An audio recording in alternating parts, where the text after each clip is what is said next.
SpiceJet के दिन इन दिनों अच्छे नहीं चल रहे हैं। एयरलाइंस के विमान में लगातार तकनीकी खराबी की खबरें सामने आ रही हैं। तकनीकी खामियों को देखते हुए directorate general of civil aviation यानी डीजीसीए ने बड़ा एक्शन लिया है। स्पाइसजेट की 50% फ्लाइट्स पर अगले 2 महीने के लिए रोक लगा दी गई है। अब स्पाइसजेट सिर्फ आधी फ्लाइट्स ही संचालित कर पाएगा। 2 महीने में कंपनी को साबित करना होगा कि उसके पास पर्याप्त स्टाफ और संसाधन मौजूद हैं।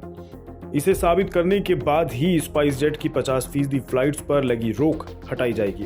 तकनीकी खराबियों के मामले में स्पाइसजेट डीजीसीए की हिट लिस्ट में है, क्योंकि पिछले 2 महीने में स्पाइसजेट के विमानों में 9 बार तकनीकी खराबी देखी गई है। इन तकनीकी खामियों को देखते हुए डीजीसीए ने स्पाइसजेट को एक कारण बताओ नोटिस जारी किया था। इस नोटिस में यह कहा गया था कि स्पाइसजेट एक सुरक्षित और भरोसेमंद हवाई सेवा देने में नाकाम साबित हुई है। ये बयान एक कंपनी की प्रतिष्ठा पर सबसे बड़ा सवाल है। डीजीसीए ने शुरुआती जांच में ये पाया कि स्पाइसजेट ने विमानों के मेंटेनेंस और सर्विसेज को लेकर ठीक तरीके से काम नहीं किया है। कई विमानों के पार्ट्स में कमी पाई गई। इसके बाद डीजीसीए ने स्पाइसजेट के 10 एयरक्राफ्ट को उड़ान भरने से रोक दिया था।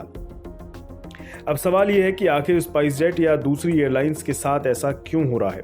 क्योंकि एयरलाइंस के विमानों में खामियां बढ़ रही हैं। इसका सबसे बड़ा कारण है विमान कर्मचारियों की सैलरी में भारी कटौती, जिससे बहुत से कर्मचारी अपनी कंपनियों से नाराज चल रहे हैं। कोरोना महामारी के दौरान विमान सर्विस बंद होने के बाद एविएशन कंपनियों को बहुत घाटा हुआ था। इस दौरान कंपनियों ने अपने कर्मचारियों की सैलरी में 40% तक कटौती कर दी। इसके अलावा बहुत से कर्मचारियों को नौकरी से निकाल दिया गया और कई लोगों को बिना सैलरी के छुट्टी पर भेज दिया गया। आमतौर पर एक पायलट की सैलरी 1 लाख रुपए से शुरू होती है और कैप्टन की सैलरी 8 से 10 लाख रुपए होती है, लेकिन यहाँ मामला विमानों के मेंटेनेंस से जुड़ा है, इसलिए तकनीकी कर्मचारियों की सैलरी जानना भी ज्यादा जरूरी है। आपको जानकर हैरानी होगी कि विमान के टेक्निकल स्टाफ की शुरुआती सैलरी मात्र 17,000 रुपए है, लेकिन कोरोना महामारी के दौरान इन कर्मचारियों की सैलरी 12,000 रुपए कर दी गई और विरोध होने पर इस साल जनवरी में इसे बढ़ाकर 15,000 रुपए कर दिया गया।